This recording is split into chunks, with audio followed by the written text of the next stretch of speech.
Welcome to the Ages of Rock podcast with your hosts Bill Algie, Dennis Talbot, and Alan Tate. We are three guys who have one thing in common, a love of rock and roll. Our goal is to talk about all things rock. We hope you find this show intriguing, funny, and occasionally highly opinionated. Enjoy! Hey folks, this is Alan from the Ages of Rock podcast, and I have a special edition this week. To hell with Dennis and Bill. I'm just kidding. My friend Robert, Rockin Rob, went to the Cleveland Poison, Motley Crue, Def Leppard, Joan Jett classless act show. Yes. And he went on Thursday, and on Friday I went to the Cincinnati show. So we were kind of messaging each other back and forth during the shows, and we're going to have a little special edition and talk a little bit about it. How you doing, Rockin Rob? I'm doing fantastic. I mean, besides the traffic in Cleveland on the way to the show, I'm doing fantastic, but I'm still kind of pissed off about the city of Cleveland and how they handled traffic. And apparently it's something that they're doing now because a friend of mine went to a monster truck show and they sat in traffic for about an hour and a half, almost 2 hours, and they missed half of the monster truck show. I don't know what's going on in the city of Cleveland. I've been to many shows, venues, and sporting events, and I don't know where the breakdown is. I told Melissa, I said, it's like they don't even know there's a rock show going on, and we were backed up for 2 hours about a half mile from the stadium. So that's my biggest gripe right now. So you basically missed classless act. Yes, I did. And did you miss all of Joan Jett or just part of it? All of it. I could hear her outside the stadium as we're walking up to the stadium. She wrapped up with Bad Reputation, I do believe. That is correct. And I heard that as we were walking into the stadium. And then, and then you take your phone and they scan your tickets and whatnot. And there was only one ticket on my phone. I'm panicking at this point. I'm like, what the hell? So the lovely lady that was checking us in, she's like, don't panic. We'll find that other ticket. So we pulled up Ticketmaster, and she found the other ticket. So I was a little stressed out about that. I had a couple of road pops. Yeah, I'm pretty sure Melissa would have enjoyed the show while you sat outside and waited for her. Right. I'm looking at her like, okay, I'll go back outside and finish my road pops. But we got in, but she was done at that point. But she did sound good as we're walking up. You ever been to Cleveland? We're at the Science Museum. We were parked in that parking garage, which is a direct shot to the Brown Stadium, which is like a 10-minute walk, not even that. And I can hear her playing, and she sounded good. And I'm like, damn, I miss Joan Jett. And that was kind of what I wanted to see. Plus classless act. I've heard good things about them, and I'm sure very good. They're very energetic, and they're unlike us elderly people. They're young. Yeah, right. But yeah, everybody that wasn't stuck behind a drum kit was all over the stage. Wow. Yeah, it was good. Did you get any video of that? No, I didn't. No, I get into the show and then I'm like, oh, I should have caught that. And I'm just the opposite. I took an entire 2 pictures of Def Leppard. Wow. So we get there. They're in the intermission. We get some beers, we get some food, and then Poison comes on. I've seen Poison 4 times now. Okay, now let me ask you this: did you get the 25-ounce size beers? Yes. How much were they in Cleveland? $12.50. They were $15.99 a piece in Cincinnati. Yeah, it was $25 for 2 of those big beers. There were people that sat 2 rows in front of us that I know spent $300 or $400 on booze. Right. Because I mean, they were back and forth, and they couldn't hardly walk. It was pretty funny.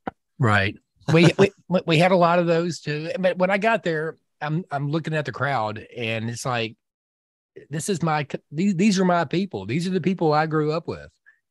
Everybody was middle-aged, anywhere from 45 to 55. There were a lot of young kids in there, but because they were with their parents. But there's a lot of our generation in there. It was cool. I mean, I was just kind of reminiscent about, wow, It was 1988 since the last time I seen Def Leppard in the Wow. Hysteria tour. Wow. I never even got to see them until after the Hysteria tour. Yeah. And Steve Clark was amazing during that tour. And unfortunately, Yeah. but great guitarist. And did they play Switch 625? They did. I know. Dude, I had a tear running down the side of my face. And Melissa goes, you. "What's wrong with you?" She goes, You're reminiscing about Steve Clark. I said, "Yeah." I said, "It's one of my favorite guitarists growing up." I said, "The dude, he was bigger to me than Jimmy Page." And I'm a big Led Zeppelin fan, but Wow. That's I think impressive. Steve Clark's, he's my man. And I'm going to get emotional just talking about it. I mean, when he passed away, I was like this shocked. Oh, I know. But how many years ago was that now? It's like 20 some years ago. It was in 91. It was right after I got back from Germany. Right. Yeah. But I'm telling you what, it was a good concert overall. But Poison, to me, they always bring a good show. Bret Michaels is like one of the biggest faces on the stage, and he brings a good show. He might sound like crap, but he's got the energy. I mean, what's your opinion about that? Well, that was one of the things that I know. I won't say that he looked like. I won't say that he sounded like crap. But I did notice that his vocals a lot of times disappeared when Bobby and CC started singing backup. They did, and there were a couple of times that Bret sounded like he might be kind of struggling to get through it. Mm-hmm. But those backing vocals were just over. I mean, they overpowered the music. They did. They overpowered everything. Yeah. Was that at Cleveland as well? Yeah, it was. But I always think Poison brings a good show. They bring a lot of energy. I mean, I watched them open up for David Lee Roth. They were the opening act for David Lee Roth, and they blew him off the stage. I saw Cinderella do that to David Lee Roth. Yeah, yeah. I mean, Dave is Dave, but when he sounds, I mean, Dave's good. He's a good front man. He's a good entertainer. Right. He's a showman. He's a showman. He has no voice. Well, he did back in the 80s, somewhat, but he's never had a great voice. But Steve Vai, no shit, I'm telling you, Steve Vai was playing. He's corded up at this point. This is like 87. He's corded up. His cord comes out. Steve Vai's still playing. We all look at him and go, "How the hell are you still playing?" he looked up and went like this, and then he plugged back in, but he was still playing. That's funny. Is that like, how does that happen, Al? Speaking of how does that happen, did you notice that happened a few times later on in the night? Motley Crue? Now, you guys had Motley Crue close the night, didn't you? Yes. Yeah, because we had Def Leppard close for us. Really? Because on this tour, they're taking turns. One night Motley closes, one night Def Leppard closes.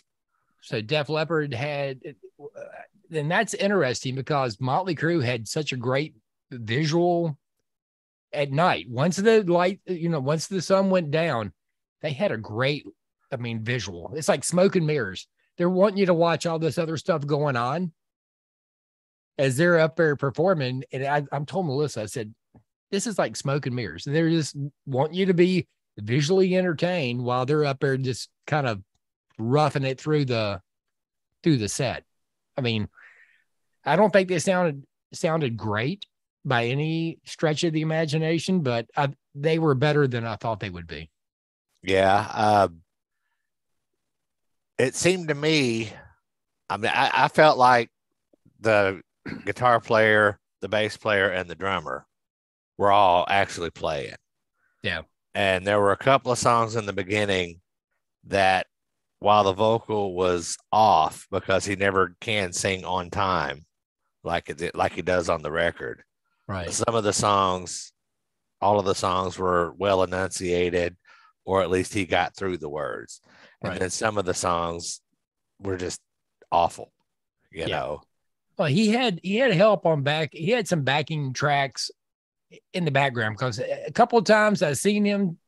The microphone would be like way over here, and you still hear him singing. Yeah, I caught that a few times. I caught that a few times, and I pointed it out to Melissa, and Melissa got pissed off at me. I was like, but I've seen Rat do the same thing.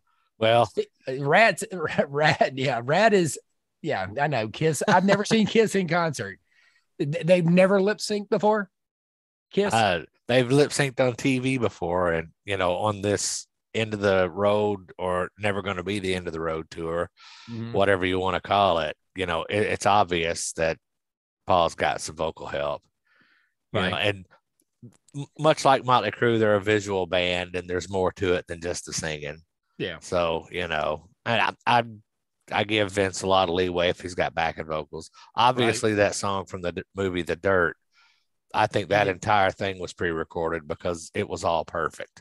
It was. It was. I was like, because I went with a couple of 20-somethings to the show, and my friend Soren just kind of turned around, looked at me, and he's like, he is lip syncing that whole thing. I was like, he sounds too good for that. I was like, yeah, I caught that too, buddy.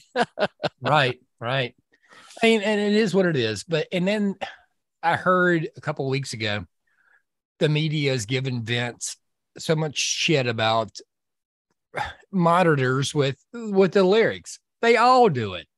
They all have it. Steven Tyler do that in the 90s, right. I think people just like to bust on Vince Neil's balls. They do. Yeah. Or just Motley Crue in general, Yeah. I've seen AC/DC do it. I've seen Brian Johnson. He's reading off a monitor. Yeah. He's not gonna remember all those lyrics. That says it surprised Malcolm Young lasted as long as he could. And he still remembered all the songs. And then when his health went to shit, it went to shit real quick. Yeah. But they said he didn't even know. They get him up there.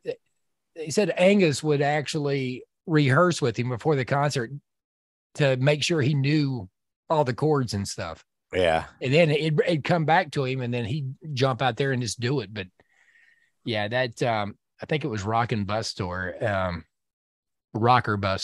He wasn't there all the way, but all together, that was a great show. I mean, I paid $220 a ticket for the AC/DC thing. No, for this show. The Motley. Oh yeah. Yeah. I kind of seen where we were at. We were in club seating, but we were directly almost level with the stage, a little bit above it, but it was good seating, but wasn't $220 a ticket good. The whole show itself. I mean, right. Waited 2 years for that show. Yeah. I bought them in 2019, and then COVID hit.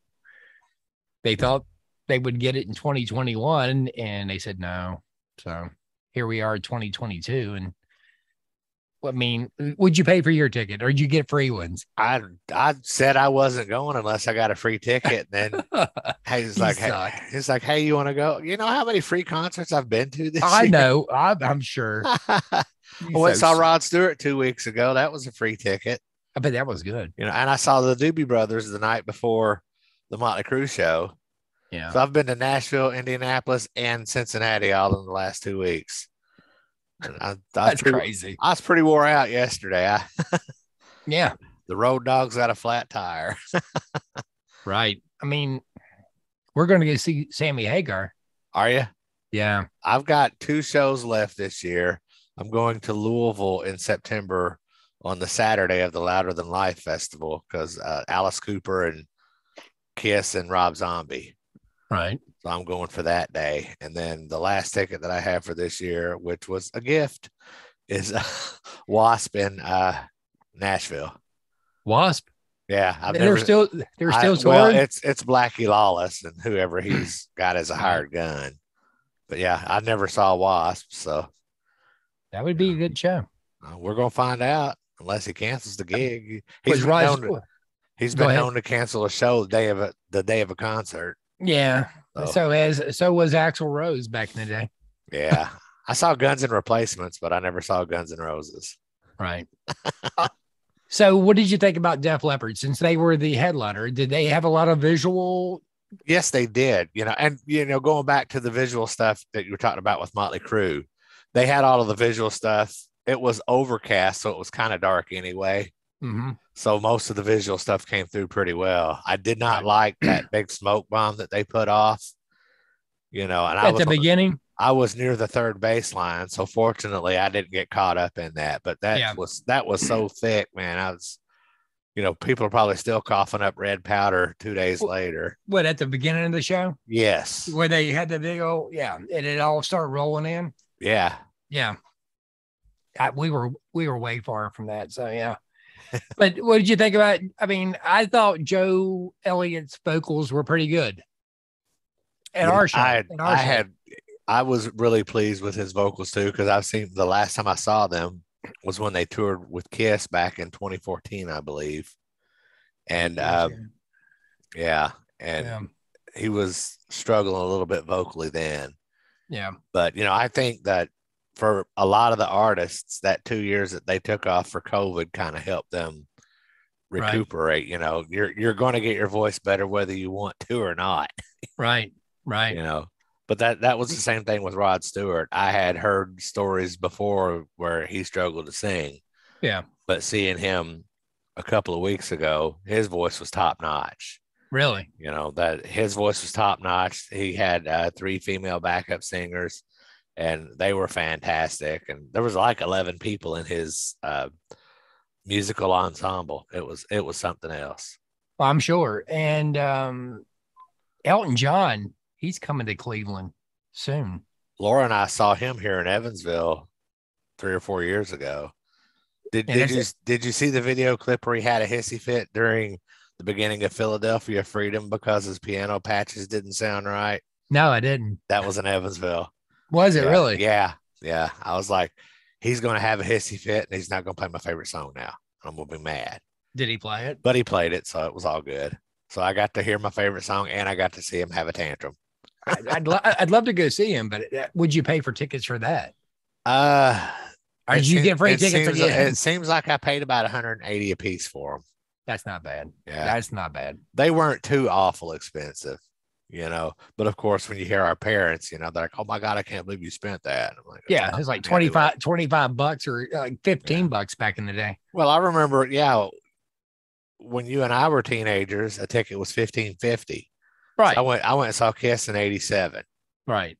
And my Aunt Cindy is 11 years older than me. I got a lot of my music from her. Right. And her first concert was Kiss. And when she found out I paid $15.50 for a ticket, she's like, "That is such a ripoff. I paid $7.50 for mine." I'm like, "Yeah, but that was in like 1978." Right. Yeah, right. I would love to pay for $15.50 for a ticket like that now. Right. Yeah. But even when they back in the early 80s, mid 80s, they used to do these big concerts like the Texas Jam. And you'd get seven acts on stage. It was like an all day event. Yeah. And paying like $15-$20 for that. Right. I mean, you got Van Halen, you got all these guys down in Texas and just doing these, the Monsters of Rock tour. Right. Remember that? They used to do that shit. Yeah. I went to Monsters of Rock when I was in Europe. Did you? Yeah. That's cool. Who was on that bill? It had to been Whitesnake was on, I believe. Poison was on it. Yeah, that was a long time ago. Right. I've been to Rocklahoma several times, and I can't remember most of the bands that were. Well, that's crazy. Festival. Yeah, that's crazy. Yeah. But yeah, I mean, I thought overall, out of 5 stars, I'd give that concert at least 4 stars. I mean, absolutely. And most everybody that went to that show, they know Vince Neil doesn't sing well. Right. We're all going to see those 4 bands because it's nostalgia. Yeah. Because there was a time that I would have been like, "There's no fucking way I'm going to go see Motley again." And I honestly, I wouldn't have had I not gotten a ticket as a gift. Right. But I'm glad I went, and I went with the attitude of, And it's like when I go see Kiss, I know what I'm getting. I know what's going on behind the curtain, you know. Right. Just go enjoy the show, hang out with your friends, have a few beers, have a blast. That's it. And that's how I went into it too. I said, I know I've seen all the reviews about how Motley Crue sounded so crappy in Hershey, PA. I'm like, oh, I was kind of like, oh shit, this is gonna be bad. Melissa's a big Motley Crue fan. I said, I'm not gonna leave so you can't watch Motley Crue. I mean, Right. we walked out of Rat at the House of Blues. I said, I'm done. We're like from me to you to the stage, and I'm watching Stephen Piercy just lip syncing his ass off. I'm like, Terrible oh, eyes. I'm done. I'm done. I said, I Yeah. can't do this no more. And first time I seen Rat, they were all so drunk they couldn't even perform. It was pathetic, dude. It was bad. That's terrible. He couldn't remember the lyrics, and they opened up for like it was them, Great White, and then Whitesnake. And I'm like, I had to get through Rat to get to the good bands. I'm like, shit. That's terrible. It was terrible. Well, I took some notes from this show. Now I know that you missed Joan Jett. Did you hear her do the acoustic version of Runaway? I did not. Yeah. We were probably in the parking lot. It was different. It was, But honestly, it was pretty cool. I like doing acoustic stuff like that. Right. And it worked. You know, the girl that was with us, Rachel, was flabbergasted. She actually used the word, I was flabbergasted when I saw that Joan Jett wanted $80 for a t-shirt. Yeah. She said, Motley Crue's not even charging $80 for a shirt. I'm not paying $80 for a Joan Jett shirt. So later on in the night, they dropped the price to $60. So she bought one. She bought one. She bought one at $60. I'm like, man, they roped you in. They knew they was gonna get you. Wow. Yeah. But yeah, honestly, that was the only note that I took for Joan Jett. Everything else was just fantastic. She sounded so much better than the last time I saw her. You know, and I'm gonna go back to the everybody had a couple of years off. They had time to recuperate and repair their voices. Right. How many songs did she play? It had to have been at least 6. Oh, she played 10 or 11, 12 maybe. She played for an hour. She played for an hour? Well, yeah. For about an hour. How long did Classless Act? Oh, Classless Act, I think, played 5 songs. They were on the stage and off. I was like, they're done already? Damn. No, they said that was pretty quick. So they must have just flew through them. Yeah. That's crazy. Yeah, they either did 4 or 5. It wasn't very many at all. Wow. But, you know, I will say this, that guy got on that stage and he was a rock star while he was up there. Yeah. You know, that band has potential to be big. Yeah. Yeah. It's like that Greta Fleet.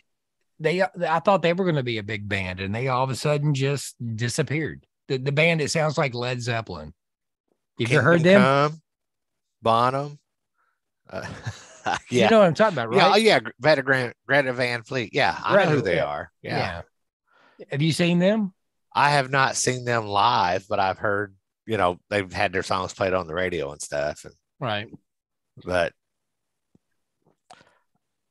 I know 2 Kingdom Come songs because they're a Zeppelin knockoff. I'm surprised I like Whitesnake as much as I do because that's kind of a Zeppelin knockoff. Right. Right. You're correct. Yeah. But when we got to the Poison part of it, one thing that I really liked is that they had a keyboard player off to the side. I noticed that. Singing backing vocals and playing keyboard. And I don't know if he did it in Cleveland, but did. But Brett did acknowledge the keyboard player when he was introducing the band. He did. And I thought that was pretty classy. Yeah, it was. You know, because he did. How many times do you like Ozzy's band? You know, there's a keyboard player back there and they don't never let anybody see that guy. No. Yeah.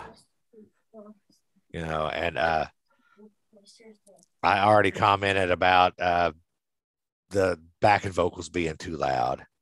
Mm-hmm. And then my only other note for Poison was that CC's guitar solo equals wanky doodle.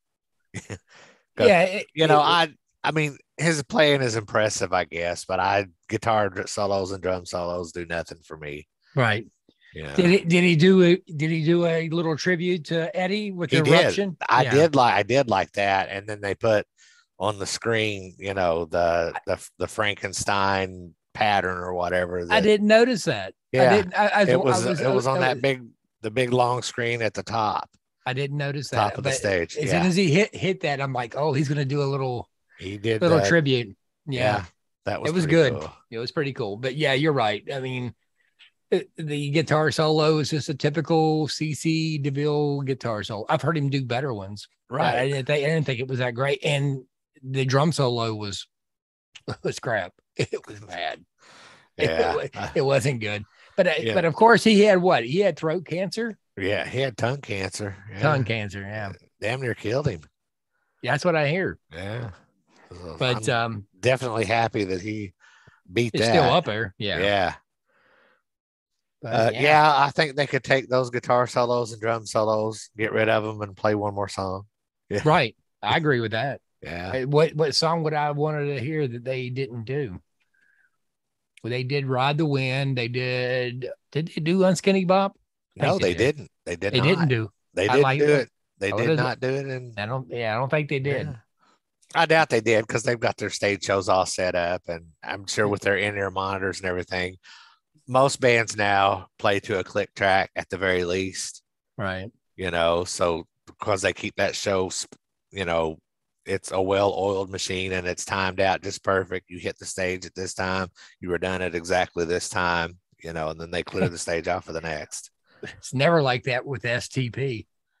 You had to wait. You had to wait for him. You had to wait for Whelan to come out of his slumber. Right. He was as bad as Axel. Or worse. we were down in Lake County at the Captain's Stadium, and I got free tickets to see STP, and we're out there. We see the opening band, which I can't even remember who it was, but it was almost 10 o'clock before he come out of his trailer. That's crazy. And we're like, is this show going to happen? I was so fucking hammered at that point. Right. So yeah, he sounded pretty good when I was hammered, but yeah, Melissa said it was a good show. My notes for Motley Crue were, I already mentioned Vince Neil lip sync the song that came from the movie The Dirt. The Dirt, yeah. One thing that I find curious is, listening to Vince sing ahead of the music throws me off trying to listen to the music. Right. Because it's not in time at all. No. And I wonder if Tommy and Mick and Nikki tell whoever's running the monitor mix, turn him off in my ears. Because trying to play along with that. What I would do, and I would ask for anybody on the road crew, please sing the lead part into the monitor. It's not going out front of house, singing in the monitor so I can hear where I'm at. Well, they might do that kind of stuff. I don't know. So Brian Durbin, if you're listening, ask Tommy Lee for a job. Yeah, right. Yeah, but Brian Durbin is the singer for Hairbangers Ball, and they do a couple of Motley Crue songs, and he does the Vince Neil stuff very well. Yeah. So Motley Crue, if you ever want to replace Vince, Brian would take that job. Right. But I was kind of curious. I didn't know whether Tommy was actually playing. So I zoomed in with my camera just to see if he was actually playing. At parts, I thought he was not playing, but he was definitely playing. Yeah. I can't imagine Tommy Lee not really playing. Right. I mean, he's not the greatest drummer, really. Ever. He's still an influence on Big Al. Yeah, but you cannot put him up with other drummers. I think Alex Van Halen's better than him, and I don't think Alex is a good drummer. Right. Well, that falls back to the showmanship. Right. He did have some women show their titties. Well, I was getting ready to say during the third or fourth song, he come out on the stage and he's like, "Am I in Cincinnati? I've been here for 3 songs and I've not seen one single fucking titty." Did you see some on screen? Oh, yeah. Yeah. That was funny. They showed them in Cleveland. Yeah. But that's how the 80s rocked. I mean, right. But in this day and age, how many people were offended by that? Who cares? Who cares? Right. You go to a Motley Crue show, you know what you're getting. Yeah. Debauchery. Debauchery. And if you go to a Motley Crue show not knowing what to expect, that's on you. Right. Right. Yeah. I was waiting for people to walk out. I'm like, I'm looking and I'm like, how many women are going to walk out of here now? That thought never even crossed my mind. Well, in this day and age, it did mine. Yeah. It probably should have, but it didn't. Because people are so. If you get upset over that, then, I don't know what to tell you. Right. But I mean, I get it. Right. Don't mean I have to like it, but I get it. Right. So. My favorite band of the night, Joan Jett. By far. Yeah. I can't say that because I didn't get to see her, but I heard her outside the concert. Right. And she sounded good. She sounded on point. She was crisp. Yeah. The vocals were coming all the way out to the parking lot, and she was just like nailing it. Yeah. But I'm like, I would say Joan Jett is my number one. Def Leppard would be my number 2. Classless Act would be my number 3. Poison would be my number 4, and Motley would be my number 5. Yeah. I mean, the bands that I've seen, I would say Def Leppard was better than Poison. Then I'd have Poison, then I have Motley Crue. I didn't hear the other 2 acts, but yeah, I thought Def Leppard, they took me back to a time. I'm like, wow. It was like, and Melissa took a video and they were playing, I can't remember what song it was, Rocket or something. I'm like, wow, it's been like since 1988 since I've seen these guys and they sound just as good. Yeah. But overall, I mean, all concerts are overpriced, but it was a good night with the wife and we had a good time. Right. And we made it home safe. Hey, right here. I had a 4-hour drive after having been on the road for a couple of days going to other shows. So I was wondering how far that was from Evansville. I said it had to be at least 3 hours. It's about a 3.5 or a 4-hour drive, depending on how you catch traffic in Louisville. Right. Yeah. But those concerts, you're right. They're overpriced and they're over too fast. They are. They are. Have you ever been to Riverbend? We saw, as a matter of fact, the other guys I did the podcast with, I believe it was 2017 or 2018. I can't remember which year, but we went to Riverbend to see Cheap Trick, Joan Jett, and Heart. Nice. And the sound was awful. Oh, which made the whole show, for me personally, it made the whole show awful. All of them were awful? All of them were awful. And it weren't that they were performing awful. It just sounded awful because the sound, because we had lawn seats and the speakers out there were cutting in and out so bad. It was a terrible experience. Yeah, that's where we're going to see Sammy Hagar. Yeah. With George Thorogood opening up. Cool. Which I've never seen either one of them live. No, I take that back. I saw Sammy Hagar at Rocklahoma with Michael Anthony and Joe Satriani and the dude Chad Smith. Chickenfoot. Gosh, I couldn't think of the name of the I saw Chickenfoot. Yeah, that's the only time I've ever seen Hagar. Yeah.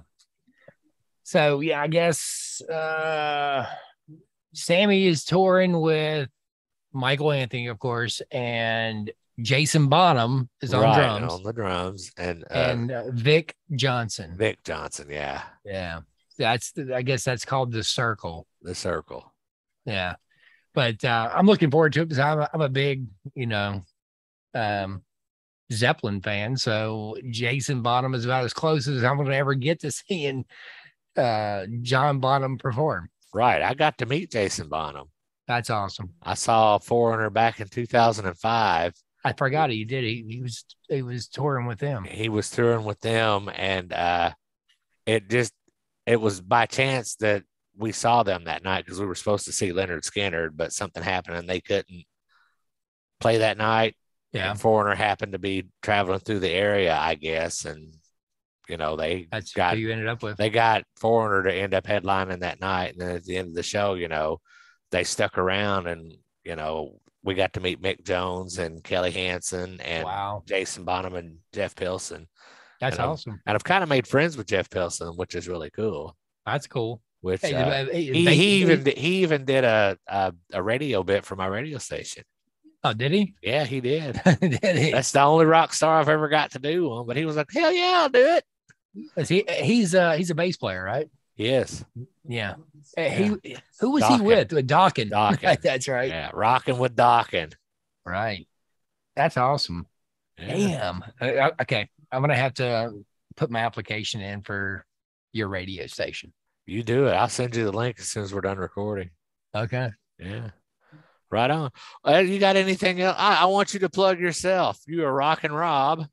I am Rockin Rob, and I do shows at iRock109.com every Saturday when I can, and sometimes I just jump on the air whenever I can. So right.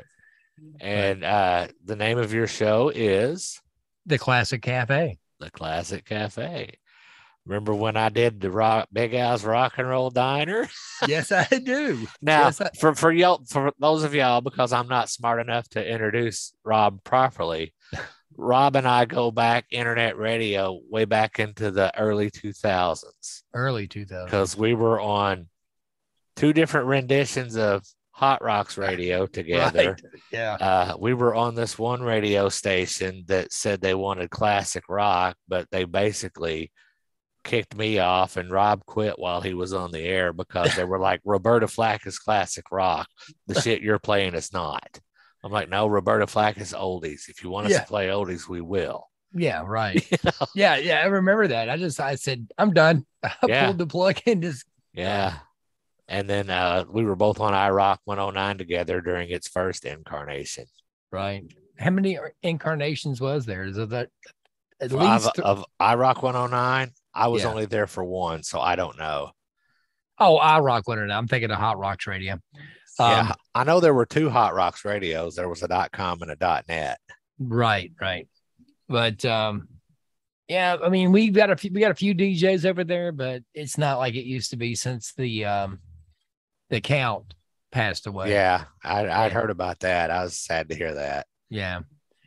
He had a lot of health issues, but that was his livelihood. That's what kept him going. The guy might have passed well before that. I mean, he had a lot of health issues, and it was either multiple sclerosis or whatever. He was kind of confined to a wheelchair. Yeah, I remember that. Yeah, I believe I got to meet him. I got to meet him in Nashville, and we had a good time down there. And shoot, Brooke and Joey were Aaron's age. Right. That's how long that's been. Yeah. And now they're in their 20s. Yeah. It's crazy, dude. It is. The time flies. And yeah, I've so enjoyed growing up with you and doing internet radio. I can't tell you how much I appreciate you. I appreciate you as well, man. We had some good times. I wish you could get Melissa to do a show with you again.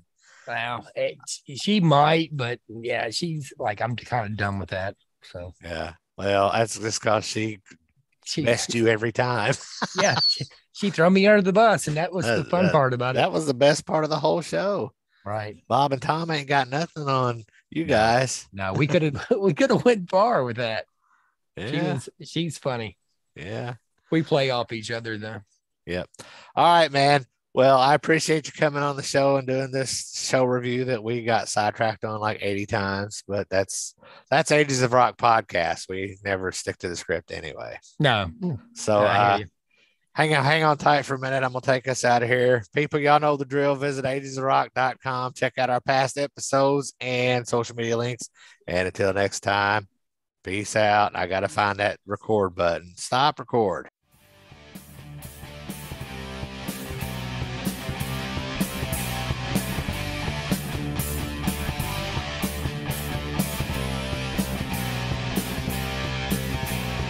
Thanks for listening to the Ages of Rock podcast. If you haven't done so already, be sure to subscribe to our YouTube channel, like us on Facebook, and most importantly, tell all your friends. Remember, you're never too old to rock. Until the next episode, peace out, folks.